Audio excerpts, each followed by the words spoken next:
In this video, we'll demonstrate the maintenance function on a Mercury Diesel. Note: before starting, connect the device to the boat using the dedicated diagnostic cable. Tap Marine Diag, select your model.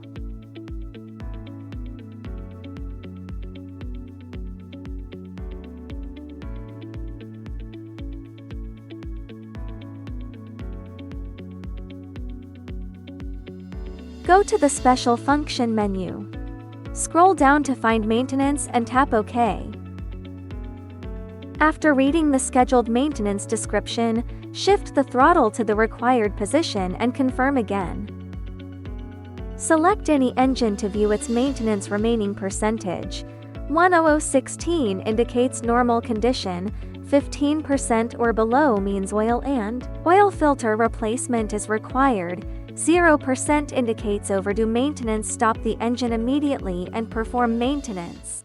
Using 16% as an example, tap Reset.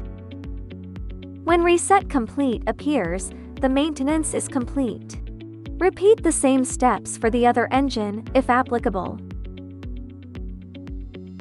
That's all for this video. Thanks for watching.